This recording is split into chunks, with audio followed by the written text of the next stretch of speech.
Bien, estamos en Isaías 30 y la semana pasada vimos 6 distintivos de la falsa esperanza en los versículos 1 al 19.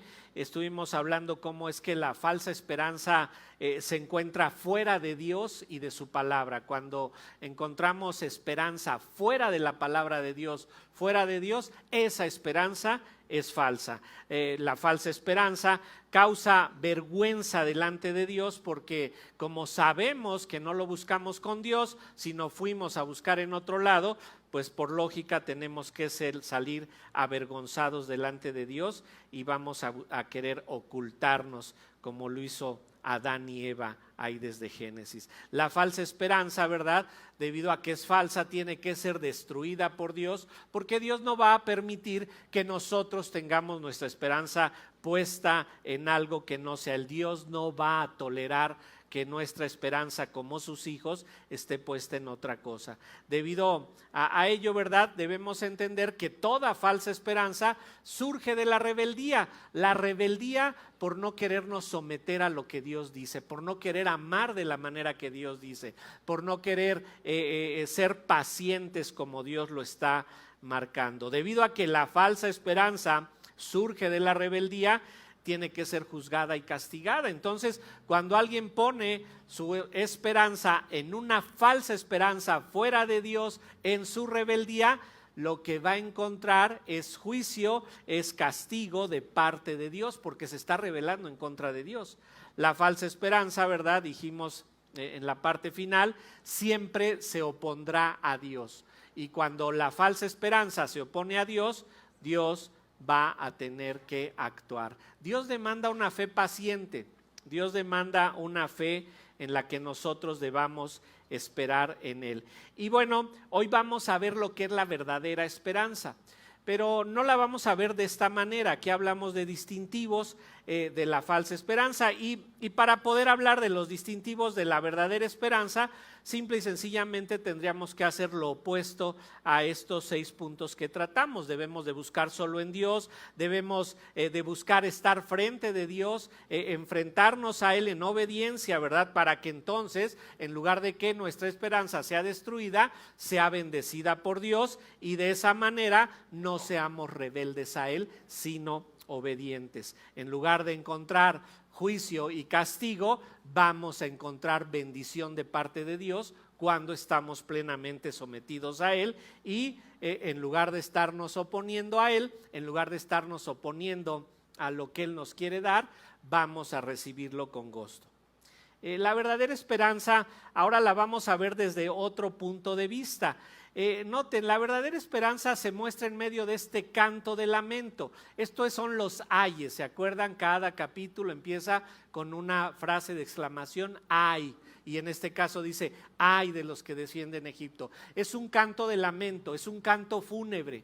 Es un canto de dolor por lo que va a tener que esperar Judá, las tribus del sur tienen que pasar por muchos problemas con las naciones que las amenazan. ¿Y por qué?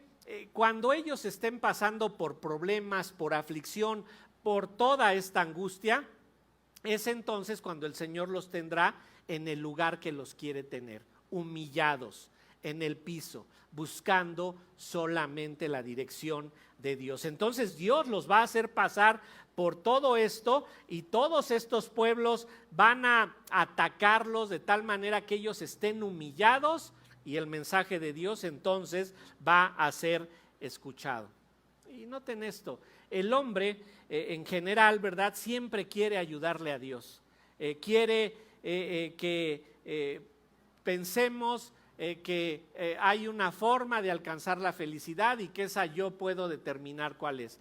Pero Dios, por el contrario, dice, el único camino a la felicidad soy yo. El único camino que vas a llevarte verdaderamente a la felicidad que estás buscando es la obediencia total a mi palabra y a mi Dios. Dios quiere que estés humillado ante su presencia y que su presencia sea sentida, no por medio de emociones, no por medio de emociones, sino que la sientas cuando tú te acercas a la palabra de Dios y logras ver cara a cara al Dios vivo y verdadero. No es una emoción, no es un sentimiento, sino es una realidad que está ahí latente en la Biblia. Cuando Dios tiene al pueblo de Israel de esta manera, humillado por la destrucción que le han causado los otros pueblos, entonces va a llegar la salvación que Dios les va a dar, la salvación que ellos han estado buscando. Ellos han estado buscando salvarse de los pueblos por sus propios medios, pero va a llegar por medio de la intervención divina. Podemos decir que la intervención humana por medio de la propia sabiduría hace que la bendición de Dios no llegue pronto. Cuando nosotros intervenimos para lograr aquello que nosotros estamos buscando, en lugar de obtener la bendición de Dios, la vamos retrasando, la vamos alejando. Pero Dios dice, te necesito humillar. Acuérdense que la fe no es fe hasta que no es lo único que te sostiene. Este mensaje que tenemos aquí en Isaías 30 es una advertencia de parte de Dios que nos la entrega ahí con Isaías a través del trato que el Señor tuvo con el pueblo de Israel, pero es una información que es viva, es actual y es para nosotros. Dios quiere que nosotros sigamos confiando en Él en todo momento. Dios no está deseoso de que tú inventes la forma en la que lo tienes que adorar. Dios no quiere que tú estés elucubrando ahí. ¿Será que si me pongo de rodillas y si me voy de aquí a tal lugar de rodillas y si me flagelo y si hago esto o aquello, entonces ya estoy adorando a Dios? Dios no quiere que andes tú inventando cómo lo debes de adorar. Dios ha establecido de una manera clara, precisa, contundente, cuáles son las formas en las que Él quiere que lo adoremos por medio de la Biblia. Y es triste porque muchas iglesias están inventando cómo deben adorar a Dios. Pero Dios desde Adán y Eva les dijo cómo lo deberían de adorar. El Señor con Noé le dijo claramente cómo lo debía de adorar. Él se baja y hace un sacrificio con Caín y Abel. Adán les tuvo que haber dicho, tienen que llevar un sacrificio al Señor, no es como ustedes quieran. El Señor le dijo a Abraham, tienes que sacrificar animales. A Moisés le entregó la ley. A David le dijo cuál era la manera correcta de dirigirse al templo. Salomón edificó el templo porque esa era la manera correcta. Hoy nosotros sabemos cómo debemos adorar a Dios perfectamente, de manera clara, porque toda la información está aquí, está en la Biblia. No tenemos que inventar nada. No tenemos que venir más que a interpretar la Biblia correctamente para entonces entender cuál es la forma en la que debemos adorarlo. Dios no quiere que inventemos cómo agradarlo, nos dice claramente cómo lo debemos de agradar, cómo lo debemos de obedecer. Vamos pues a ver la verdadera esperanza, pero les decía que no vamos a ver ahora distintivos de la verdadera esperanza, porque como ya les expliqué, simplemente serían contrarios a la falsa esperanza. Vamos a ver la verdadera esperanza desde un punto de vista práctico. Y lo que vamos a hacer es, vamos a ver 5 resultados prácticos de tener la correcta esperanza. 5 resultados prácticos de tener la correcta esperanza. Vamos a leer Isaías y vamos a leer Isaías 30, versículos 20 al 26. Isaías 30, versículos 20 al 26. Y recuerden, debemos de tener en nuestra mente que se nos va a explicar lo que es la verdadera esperanza, los resultados prácticos de tener la verdadera esperanza. Dice Isaías 30, 20. Bien que os dará el Señor pan de congoja y agua de angustia. Con todo, tus maestros nunca más te serán quitados, sino que tus ojos verán a tus maestros. Entonces tus oídos oirán a tus espaldas palabra que diga, este es el camino, andad por él, y no echéis a la mano derecha ni tampoco torzáis a la mano izquierda. Entonces profanarás la cubierta de tus esculturas de plata y la vestidura de tus imágenes fundidas de oro, las apartarás como trapo asqueroso. Sal fuera, les dirás. Entonces dará el Señor lluvia a tu sementera cuando siembres la tierra, y dará pan del fruto de la tierra, y será abundante y pingüe. Tus ganados en aquel tiempo serán apacentados en espaciosas dehesas. Tus bueyes, tus asnos que labran la tierra comerán grano limpio, aventado con pala y criba. Y sobre monte alto y sobre todo collado elevado habrá ríos de corrientes de aguas el día de gran matanza, cuando caerán las torres, y la luz de luna será como la luna del sol, y la luz del sol 20 veces mayor como la luz de 7 días, el día que vendare Jehová la herida de su pueblo y curare la llaga que él causó. Bien, vamos a ver, no todos los versículos, sin embargo, en ese contexto se nos van a dar estas características y cómo es que el Señor quiere que nosotros estemos en una posición a través de la cual recibamos específicamente las bendiciones que Él quiere que nosotros tengamos. Vamos a enfocarnos solamente en 3 versículos, pero ahí vamos a ver estos 5 resultados prácticos de tener la esperanza correcta. Dice primero, bien que os dará el Señor pan de congoja y agua de angustia. Lo primero que debemos entender es que como un resultado práctico de la verdadera esperanza, es que en la verdadera esperanza la aflicción tiene sentido. Cuando tú no tienes colocada tu esperanza en el lugar correcto, la aflicción no tiene sentido, ¿sí? Pero cuando está en el lugar correcto, en el Señor, la aflicción entonces tiene sentido. Noten, ¿qué es lo primero que no queremos en medio de la aflicción? ¿Qué es lo primero que le pedimos al Señor en medio de la aflicción?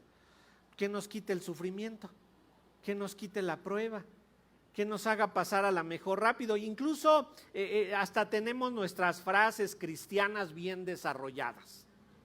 Si esto fuera de Dios, habría paz en mi corazón. Pregúntenle a Job, ¿qué tanta paz experimentó? ¿Por qué le pasan cosas malas a gente tan buena como yo, verdad? Soy tan bueno que hasta pan como, dice por ahí un dicho, ¿verdad? Pero la realidad es que somos malos, e incluso a veces es que no entiendo por qué Dios está mandándome esto a mí, no me lo merezco, como si fuera una realidad. El Señor dice aquí, bien que os dará el Señor pan de congoja y agua de angustia. Es muy interesante porque dice el Señor os dará. Este verbo, aunque recuerden que en el hebreo no hay tiempos verbales, hay formas verbales, pero aquí en la Reina Valera bien se traduce como un futuro simple. Un futuro simple nos habla de algo que va a suceder inminentemente. Punto. Por eso dice ahí, bien que os dará el Señor pan de congoja. El futuro simple nos dice, lo vas a recibir con toda certeza. Vas a recibir pan de congoja. ¿Por qué, Israel? Porque has mantenido a todo tu pueblo en la idolatría y te tiene que llegar la aflicción. Has estado en pecado, te mereces la aflicción y la congoja. Muy interesante porque dice, bien que os dará el Señor. La palabra que se traduce el Señor es Adonai. Adonai en el hebreo, que puede ser traducida también como maestro soberano.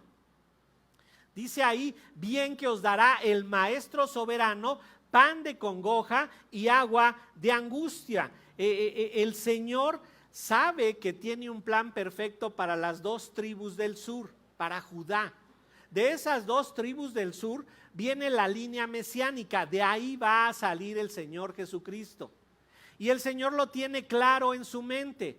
Estas 2 tribus que se fueron al sur van a ser las que van a continuar la línea mesiánica, y dice, y no voy a permitir que nadie eche a perder mi plan. Entonces, ¿qué te mereces, tribus del sur, Judá? Que yo te meta en problemas. Tú ni siquiera tienes idea de la bendición que tengo planeada contigo y ya te quieres salir. Pero dice el Señor, te voy a dar, como dice ahí, pan de congoja y agua de angustia, porque tienes que mejorar, Judá. Te tengo que tener en el suelo, te tengo que tener humillado para que tú logres ver la salvación que yo estoy planeando a través de ti. El Señor les dará todo aquello que sea necesario para que este pueblo cambie. El Señor lo necesita un pueblo mejorado y le va a hacer lo que sea necesario para que de ahí salga el Mesías. Por eso Jehová es soberano. Él sabe perfectamente los tiempos. Él sabe perfectamente hacia dónde quiere dirigir a cada ser humano sobre la tierra. Y noten, nadie se le puede oponer a Dios. Dios, a diferencia de ustedes y yo, Dios sí puede decretar. Esos que luego han de decrétalo para que te llegue. Tú no puedes decretar nada porque tú no eres soberano. El único soberano es Dios. Él sí puede decretar. Y cuando Él decreta algo se va a cumplir. No como esas tonterías que andan enseñando ahí que decrétalo, reclámalo, ¿verdad? No, el único que puede decretar es el Señor. Y miren, un pasaje al que recurrimos con frecuencia y que lo hemos visto varias veces. Vamos a Daniel, que este pasaje es maravilloso. Si ustedes quieren hacer un énfasis en esa soberanía de Dios, Daniel 4 versículo 35 nos habla de una manera muy clara acerca de lo que es la soberanía de Dios. Dice Daniel 4 versículo 35: todos los habitantes de la tierra son considerados como nada, y Él, hablando del Señor, hace según su voluntad en el ejército del cielo y en los habitantes de la tierra. Y no hay quien detenga su mano y le diga, ¿qué haces? Noten, ¿cómo son considerados los habitantes de la tierra? ¿Cómo eres considerado tú delante de Dios? Como nada. Ay, ¿sabes qué? Es que lo que le pasa a este jovencito es que tiene muy baja su autoestima. Es que primero se tiene que amar a él mismo para que entonces pueda amar a los demás. Mentiras, patrañas. Qué bueno que la tenga baja y hay que bajársela más para que sepa que no es nada, porque Dios dice claramente, todos, y no habla de un habitante, todos los habitantes de la tierra son considerados como nada, absolutamente nada delante de Dios. Si hemos de tener un valor, es el valor que Dios nos ha dado en su totalidad. Dios hace lo que Él quiera y nadie puede decirle, ¿por qué haces eso? Salomón, vamos a Eclesiastés, un pasaje que ustedes también conocen muy bien, Eclesiastés 3, ¿se acuerdan de qué habla? De los diferentes tiempos que hay. Y es maravilloso Salomón porque siendo el hombre más sabio sobre la tierra en aquel entonces, inicia hablando de cómo el Señor tiene bajo su control los tiempos, y vean cómo lo dice en el versículo 2, hablando de que hay un tiempo para cada cosa. Vamos a leer desde el 1, dice en el 3:1, todo tiene su tiempo y todo lo que se quiere debajo del cielo tiene su hora, tiempo de nacer, tiempo de morir. Fíjense con lo que empieza el Señor. ¿Quién de ustedes tuvo control de su tiempo de nacer? ¿Quién tiene de ustedes control sobre su tiempo de morir? Bueno, hasta los que se suicidan luego les falla. Y quedan nomás ahí tontitos porque no se supieron ni suicidar, ¿verdad? El Señor es el único que tiene el control de todo, por eso es soberano. Y a veces, como en el caso de Israel, le dice a Israel, te toca tiempo de congoja, te toca tiempo de aflicción. Y si yo te lo estoy mandando, le dice el Señor a Israel, lo tienes que soportar. Miren cómo dice aquí mismo Salomón en el 3:10. Yo he visto el trabajo que Dios ha dado a los hijos de los hombres para que se ocupen de él. Todo lo hizo hermoso en su tiempo y ha puesto eternidad en el corazón de ellos. Noten, todo el Señor ha dado diferentes trabajos. El Señor tiene bajo su control los tiempos y Él sabe perfectamente qué necesitas en cada tiempo. Cuando tú ya te andas ensoberbeciendo y creyendo que tú tienes las cosas bajo tu control, ¿qué dice el Señor? Te toca tiempo de congoja, tiempo de aflicción, para que veas que el que tiene las cosas bajo el control soy yo. Y dice ahí que este trabajo le ha dado a los hombres para que se ocupen en él, para que estén notando que Dios es quien tiene el control. Dice en el 11, todo lo hizo hermoso en su tiempo y ha puesto eternidad en el corazón de ellos. Eternidad para saber a dónde dirigirnos. Pero noten la calidad del pensamiento humano. Dice al final del versículo 11, sin que alcance el hombre a entender la obra que ha hecho Dios desde el principio hasta el fin. ¿Nos cuesta trabajo entender a Dios? Mucho. Mucho trabajo nos cuesta entender a Dios. Y Dios quiere que nosotros estemos en ese trabajo de investigación constante. Señor, ¿por qué es esto? ¿Por qué es aquello? Cuando llegue, como nos dice ahí Isaías, el pan de congoja, el agua de angustia, lo que el Señor quiere es que tú tengas tus antenas abiertas. ¿Qué me va a enseñar el Señor por medio de esto? Pero tú estás, ay no Señor, sácame de esta, no me lo merezco. Mira a mi mamá, mira a mi papá, a mi hermano, al hermano de la iglesia. El Señor dice, tú saca tus antenas porque te voy a enseñar. Y para eso quiero la angustia, para eso quiero la congoja por la que te estoy haciendo pasar. A veces, a pesar de que Dios habla de muchas maneras, no lo queremos entender. Nos rehusamos a entenderlo.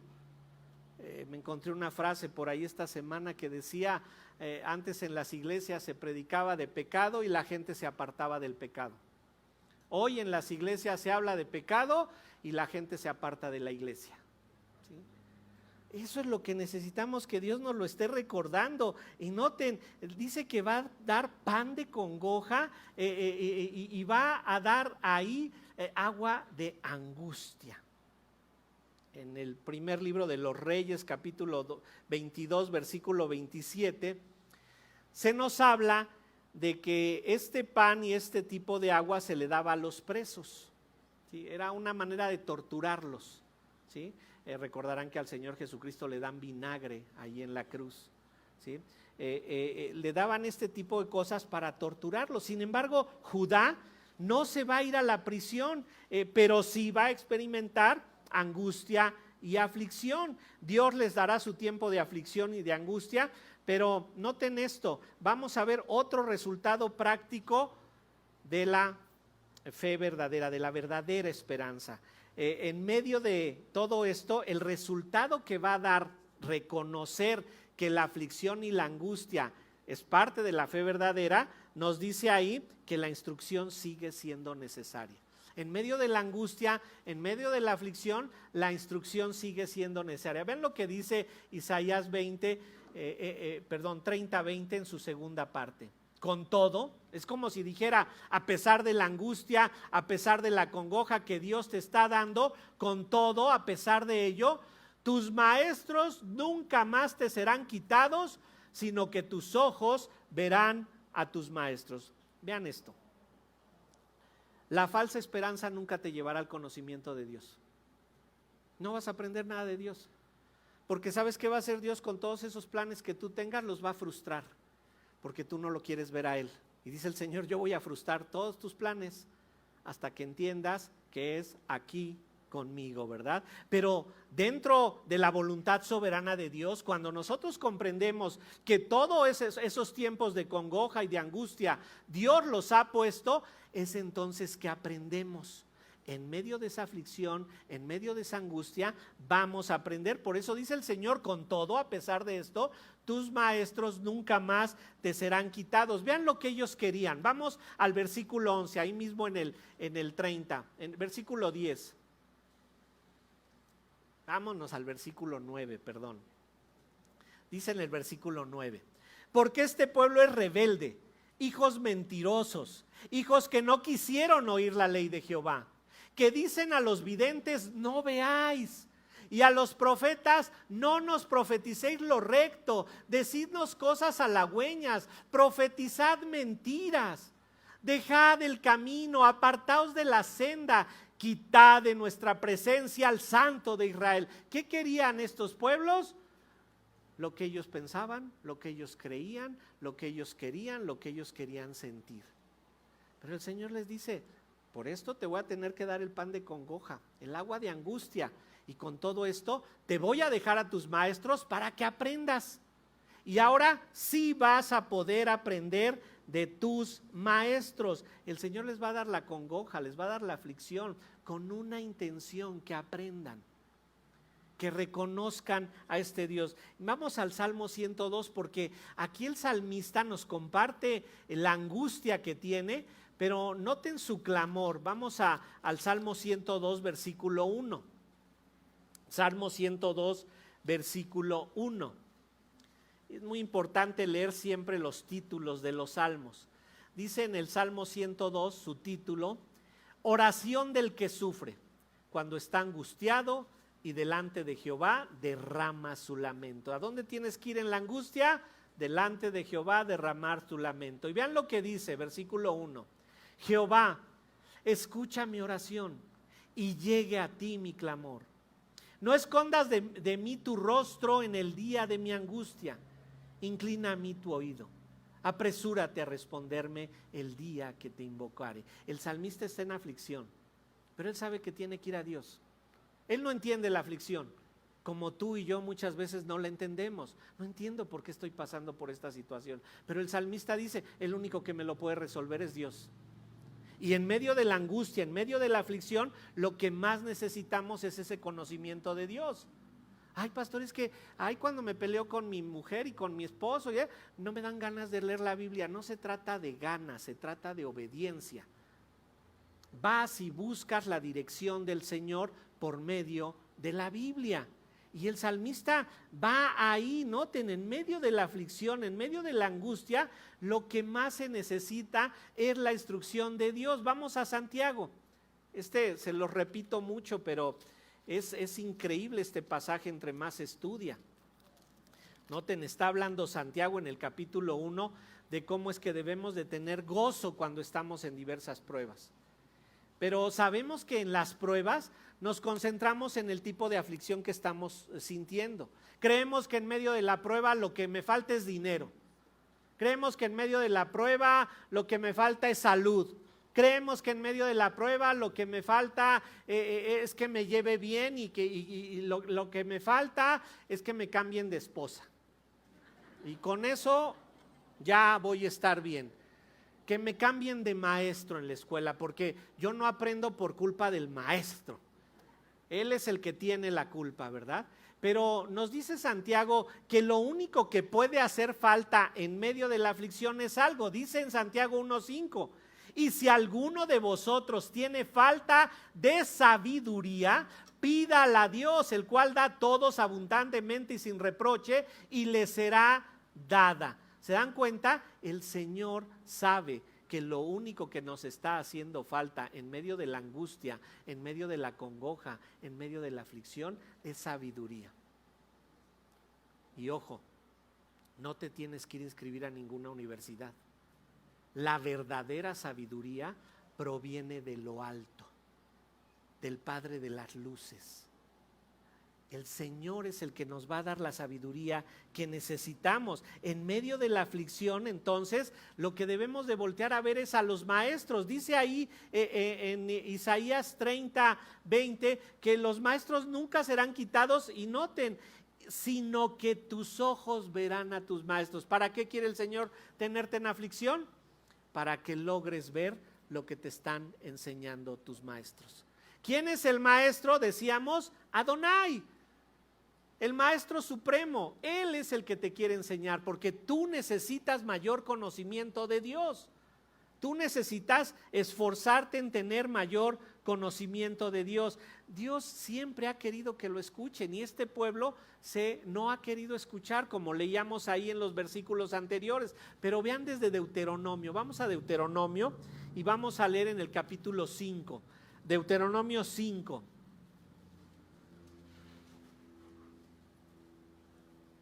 Dice Deuteronomio 5:32, mirad pues que hagáis como Jehová vuestro Dios os ha mandado.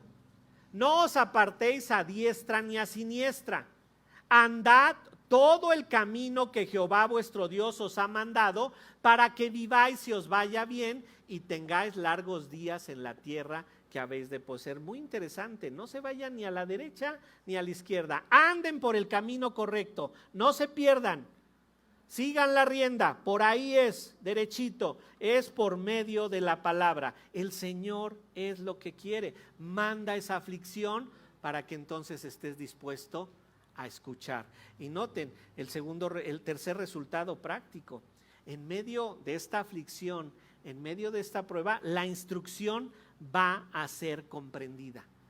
En medio de la aflicción, cuando tú te acerques a Dios, en medio de esa angustia, cuando tú vayas corriendo a Dios, es entonces cuando vas a comprender la grandeza de ese ser divino y vas a comprender lo que el Señor quiere en ese momento. Dice ahí en Isaías 30, versículo 21, entonces, a consecuencia de, estás en la aflicción, tus maestros están ahí, te están enseñando, vas a voltear a verlos a él y a consecuencia, entonces, tus oídos oirán a tus espaldas palabra que diga, este es el camino, andad por él y no echéis a la mano derecha, ni tampoco torzáis a la mano izquierda. Esto de que te dirán a tus espaldas, puede ser la figura de un animal domesticado, ¿no? Que alguien lo va montando y le dice a sus espaldas, a la derecha, a la izquierda, ¿verdad?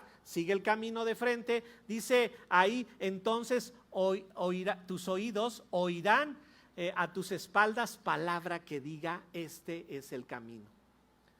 No es que el Señor nos esté diciendo animales, ¿sí? Se lo dijo al pueblo de Israel, ¿sí? A nosotros nos lo podría decir, pero se reservó el Señor. Dijo, es Israel. Dice, va a ser tan fácil el comprender la instrucción que aun cuando te la digan a tus espaldas la vas a entender. Aun cuando te la digan atrás de ti vas a lograr comprender. Noten, la aflicción es correcta porque por medio de ella aprendemos la instrucción. No quieras salir de la aflicción. Di, Señor, ¿qué me vas a enseñar a través de todo esto? ¿Qué necesito aprender en medio de toda esta aflicción? En medio de esta enfermedad, en medio de esta escasez económica, en medio de estos problemas con la familia, en medio de estos problemas con mi hijo, con mi hija. ¿Qué es lo que yo debo de aprender? Casi siempre sabemos lo que debe de aprender el otro, ¿sí? Pero quien debemos aprender somos nosotros. Entonces, la idea es que el Señor quiere que seamos capaces de obedecer su voz. ¿Qué es lo que hace posible que tú escuches la palabra de Dios? ¿Qué es lo que hace posible que ustedes estén atentos a la palabra de Dios? ¿Qué es lo que hace posible que todos nosotros digamos, es por ahí por donde el Señor quiere? Vamos a Gálatas, vamos a verlo en Gálatas.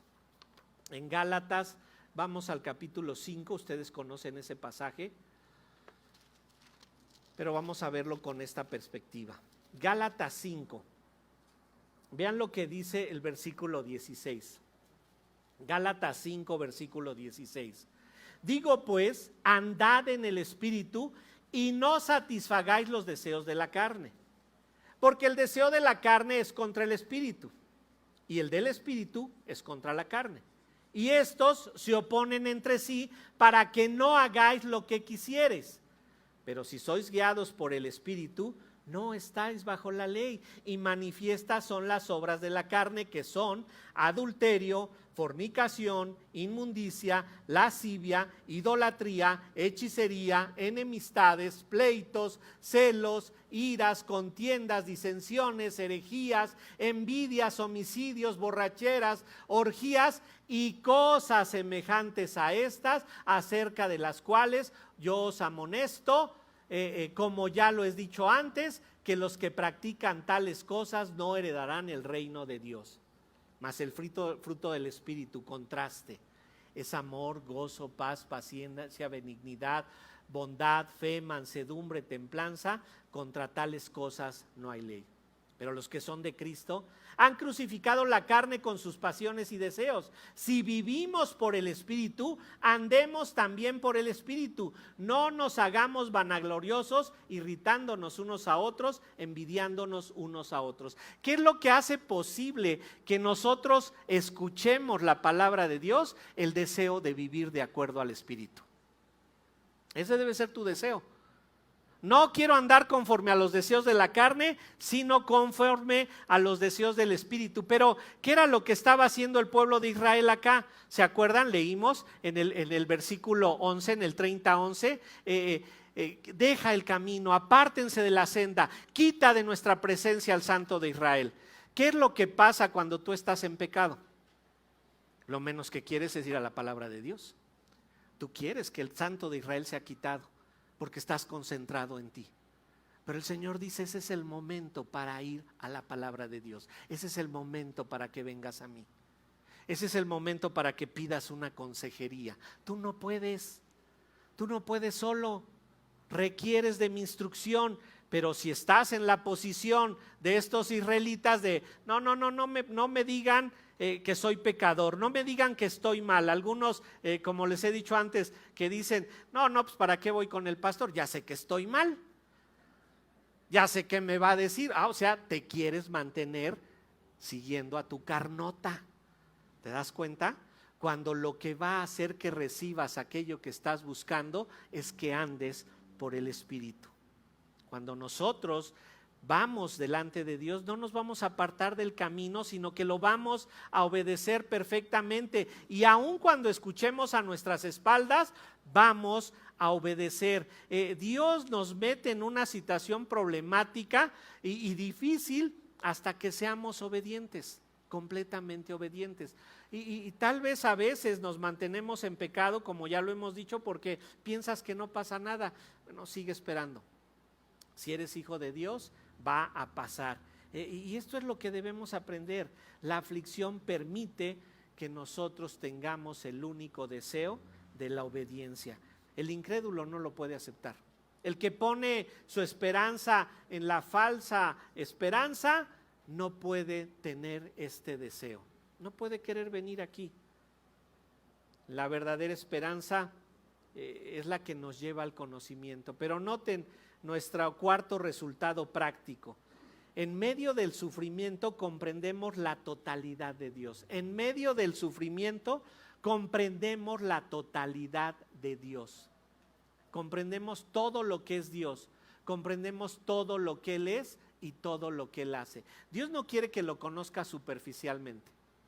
Dios quiere que tengas un conocimiento profundo de Él. Vean lo que dice el versículo 22. Entonces profanarás la cubierta de tus esculturas de plata y la vestidura de tus imágenes fundidas de oro. Las apartarás como trapo asqueroso. Sal fuera, les dirás. Dios, cuando estás en medio del sufrimiento, cuando Él te dice, ahora sí ven a tus maestros, tú logras acercarte a ellos a preguntar, Dios te va a contestar, Dios te va a enseñar, pero nota lo que va a hacer Dios. Te va a hacer desnudar todo tipo de idolatría. Así le está haciendo con Israel. Los está haciendo que desnuden su idolatría, que la vean como es, como idolatría. Recuerden que la idolatría es darle el tiempo, el lugar, la importancia a otra cosa, pero que ese tiempo, lugar, importancia solo la merece Dios. Cuando tú le estás dando a otra cosa la importancia que solo Dios merece, eres un idólatra. Eres un idólatra. No se trata solo de idolitos, ¿verdad? ¿Se acuerdan? Ellos habían traído ídolos desde Egipto. Eran idólatras. Incluso nos declara Ezequiel capítulo 8 que los mismos sacerdotes dentro del templo de Salomón habían metido imágenes de reptiles, de animales que adoraban los egipcios. 700, 800 años después de que habían salido de la cautividad. 800 años. Se dice fácil. El otro día les preguntaba esto en la clase del viernes. ¿Cuántos de ustedes tienen más de 30 años de creyentes? Más de 30 años en el Señor. Levanten la mano, no tengan miedo, no les voy a preguntar nada. 40 años o más en el Señor. Acá tengo 1, 2 manos, 3 manos, 4 manos, 5 manos. 50 años en el Señor. ¿Ya? Allá todavía tengo una mano.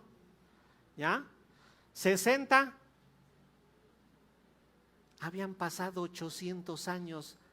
Y a veces tú llevas 3 años de creyente y crees que ya la libraste. Cuando estos han pasado 800 años, ¿se dan cuenta? La vida cristiana demanda entrega total durante mucho tiempo, constancia durante mucho tiempo. Por todo tu paso sobre la tierra debe de haber esa constancia. Y cuando mueras debes de haber recorrido el máximo número de años posible en tu cristianismo a partir de que conociste al Señor. Ellos, ¿verdad? Incluso, ¿se acuerdan que Acaz Fue y dijo, vamos a adorar a los reyes de Damasco, porque Damasco viene y nos acribilla y nos mata. Vamos a honrar a aquellos dioses para ver si también a nosotros nos ayudan sus dioses. Se habían olvidado de Dios. Y es fácil hablar de cientos de años, pero es muy fácil que tú también en 2 o 3 te olvides de tu Dios y dejes de poner tu esperanza solo en Él. Acaz había pedido ayuda primero a Siria. Asiria vino y lo destruyó y dijo, no, mejor vamos a adorar a los egipcios. Vamos a pedirle ayuda a los egipcios. ¿Sabes qué? El Señor les dice, en el único en el que debes de poner tu fe es en mí. No va a servir de nada Egipto, no va a servir de nada Siria, pero cuando tú estés dispuesto a escucharlo, vamos a ver en el capítulo 37 de Isaías, vas a lograr lo que tú quieres. Noten, la idolatría ha sido una constante en el pueblo de Israel. El Señor le dijo en Génesis 12 a Abraham, vete de tu tierra y de tu parentela a la tierra que yo te mostraré. ¿De dónde lo estaba sacando? De Ur de los Caldeos. ¿Dónde era Ur de los Caldeos? Zona de Babilonia. ¿Dónde era Babilonia? Babel, donde fue la confusión de lenguas. Desde ahí habían sido idólatras. Y la idolatría persistía en ellos. No lograban a través de siglos confiar única y exclusivamente en Dios. A veces algunos dicen que la iglesia sustituye a Israel. Mira, si la iglesia sustituye a Israel, va a tener que llegar algo que sustituya a la iglesia, porque la iglesia está igual y a veces no logran poner su confianza en el Señor. El Señor ha querido siempre estar con ellos, pero noten todo lo que ha habido de idolatría desde Egipto. Cuando vemos ahí que Raquel, hija de Labán, lo deja, ¿verdad? Y cuando sale, se trae su idolito. Están ahí con Moisés y creen que ya Moisés no regresó y hacen su becerrito de oro. ¿Sí? Salomón, siguiendo el ejemplo, el buen ejemplo de su padre David, que nada más tuvo 12 mujeres, él dijo, pues yo 700 esposas y 300 concubinas. ¿Y saben la cantidad de idolatría que metió a Israel? Porque fue a traer mujeres de por todos lados, 700 esposas, 300 concubinas. Y empezaron las esposas. Yo allá tenía mi idolito que adoraba allá, mira, y otras, no, yo acá le adoraba al otro idolito, y aquí no, aquí nada más a Jehová. Y dice que cuando Salomón era viejo, imagínate a las esposas, ¿verdad? Les digo, si tu marido dijo que lo va a arreglar, no hay necesidad de estárselo recordando cada 3 meses, lo va a arreglar. En algún momento lo va a arreglar, ¿verdad? Con una a veces no podemos. Ahora con 1000 y mi idolito. Y entonces, ¿sabes qué?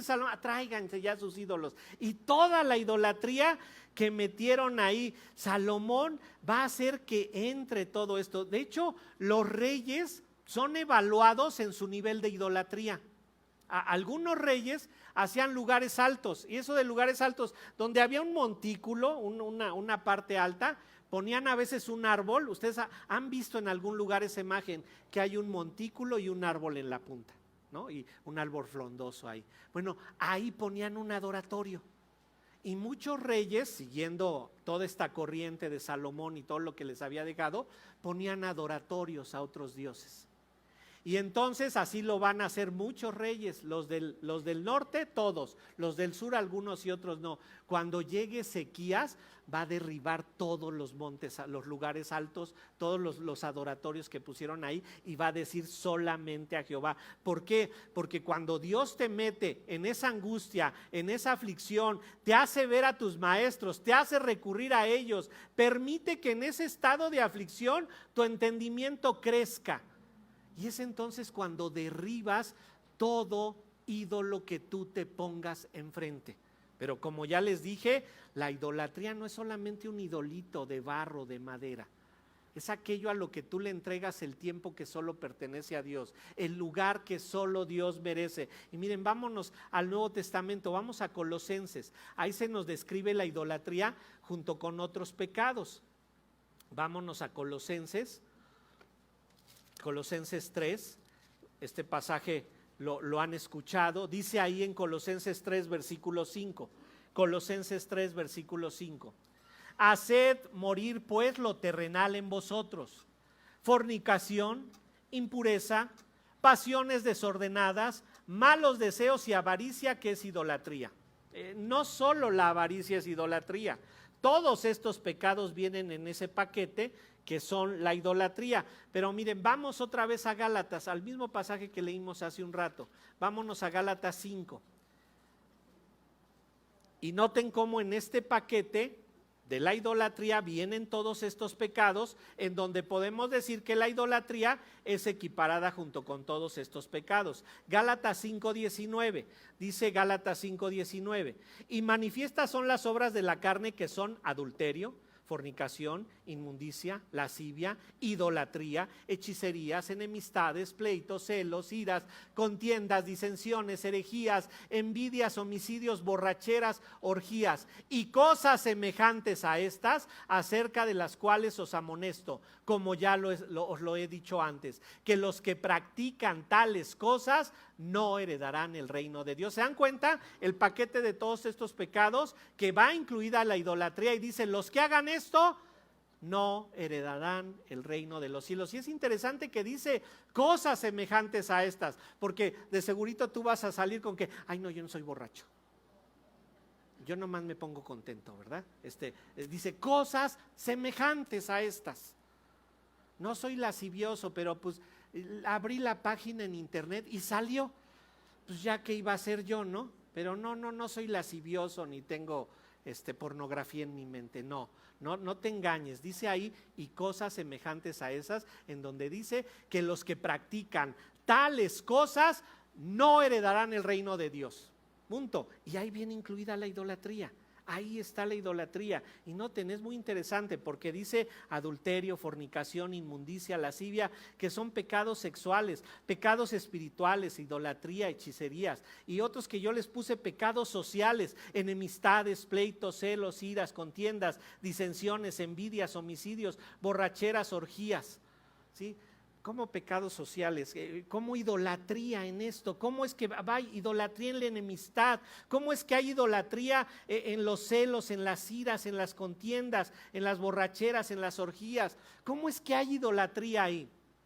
Simple: te estás adorando a ti mismo. Estás buscando solo tener tú la razón, por eso pleiteas. Estás buscando que eso que es tuyo solo sea tuyo. Estás de celoso, estás buscando pelear con todos, estás envidiando, estás haciendo homicidios, estás de borracho, estás adorándote a ti mismo. Y dice el Señor que ninguno de estos heredará el reino de los cielos. Vean lo que hace. Regresemos a Isaías. El Señor los mete en aflicción, porque quiere que la esperanza que ellos tengan sea verdadera, y los va a meter en congoja, en angustia. No les va a quitar a los maestros van a ser vistos por ellos. Entonces, ¿verdad? Cuando estén en medio de la angustia, oirán a sus espaldas que les digan cuál es el camino. Y dice: ya que tengas este conocimiento, lo vas a lograr. Dice en 1 Corintios 15:33, no erréis, las malas conversaciones corrompen las buenas costumbres. ¿Qué es lo que se infiltra en medio de las malas conversaciones? Herejía. ¿Sí? Cosas que no tienen que ver con lo que la palabra de Dios dice. Noten, y dice ahí en 1 Corintios 15:34, velad debidamente y no pequéis, porque algunos no conocen a Dios. Para vergüenza vuestra lo digo. Nota, no todos los que estamos aquí dentro de Iglesia Cristiana de la Gracia tenemos un conocimiento profundo de Dios. Unos más, otros menos. Fíjate con quién hablas. Y no estoy diciendo para que estemos todos, no. Analiza lo que te dicen. ¿Sí? No creas que simplemente porque es una persona de la iglesia, ya tiene todo el conocimiento, ya sabe lo que es la sana doctrina.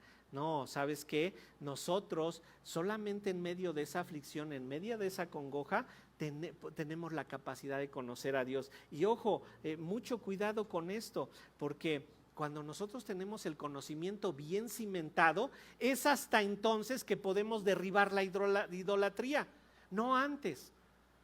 Pero conocer, ¿sabes qué? Se tiene que sufrir el conocimiento. Tenemos aquí alumnos de hebreo del seminario. Si los conocen, acérquense a ellos. No voy a dar sus nombres porque no les pedí permiso. Pero acérquense a los que están en hebreo y díganles si acaso sufren el conocimiento. ¿Sí? El sufrimiento por el conocimiento es grande, pero nos dice de 2 de Timoteo 4:3 que en los postreros tiempos no sufrirán la sana doctrina. El aprendizaje se tiene que sufrir. Le preguntaron al pastor MacArthur hace 10 años, cuando estaba cumpliendo 40 años de predicador: oye, hermano, ¿cuánto tiempo le toma hacer un mensaje? Y él contestó: 40 años y 15 minutos. ¿Sí? Después de 40 años de estudio me toma 15 minutos, pero el conocimiento se tiene que sufrir.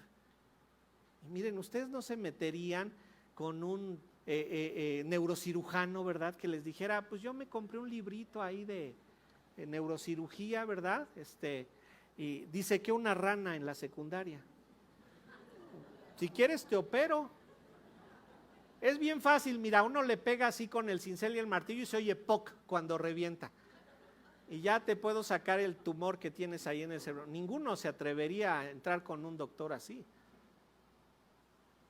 El conocimiento se tiene que sufrir, el conocimiento se tiene que adquirir y el Señor lo muestra. Los voy a meter en aflicción, en congoja, para que entonces ustedes estén atentos a mi voz, para que quieran venir a conocerme. Y cuando me conozcan, van a ser capaces de derribar cualquier ídolo. Cualquier cosa que se esté oponiendo entre ustedes y yo, van a ser capaces de quitarla en todo momento. Dios los ha pasado por todo esto debido a su idolatría. El pueblo de Israel se merecía todo ese trato de Dios por su idolatría, pero Dios los quiere hacer aprender porque es la tribu de Judá y les quiere decir cómo se derriban los ídolos, cómo se destruyen los ídolos. Profundo conocimiento de lo que yo soy, un conocimiento total de lo que yo soy. El Señor quiere entonces que nosotros seamos capaces de destrozar cualquier ídolo que se ponga delante de nosotros y que seamos capaces de decirles, apartarlos como trapo asqueroso y decirles: sal fuera. O sea, no quiero ese ídolo delante de mí. Y puede ser tu hijo, puede ser tu coche, puede ser tu trabajo, puede ser algún vicio. ¿Sí? No debes dejarte dominar por nada, porque eso es idolatría. Dios está pasando a Israel para purificarlo porque tiene un plan para ellos y ese plan es la salvación. Dios también tiene un plan maravilloso para ti, para mí, que es la salvación, y Dios nos va a purificar todo lo que sea necesario, pasándonos por congoja, pasándonos por aflicción, porque la salvación tiene que ser una verdad en ustedes y en mí. Oremos a nuestro Señor. Padre, qué diferente se ve la aflicción desde tu perspectiva. Nosotros la queremos evadir.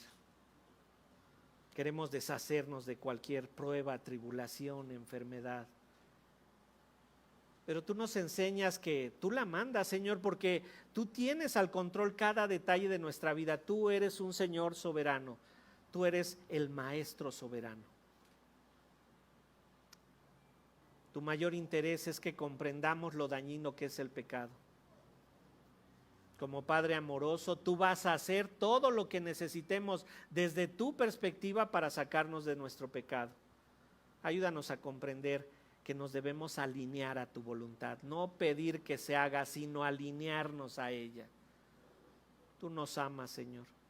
Tú nos has otorgado la salvación y harás que sea realidad en nosotros. Para ello a veces necesitamos ese trato especial y cuidadoso de tu parte, aunque sea aflicción, Señor. Nuestra confianza está en que tú lo mandas, tú nos has de sacar de ello. Haz que todo lo que nos suceda lo podamos interpretar como ese trato especial de tu parte. Permite que seamos capaces de comprender tu perspectiva. No permitas que impongamos la nuestra. Señor, ayúdanos, pues te lo rogamos en Cristo Jesús.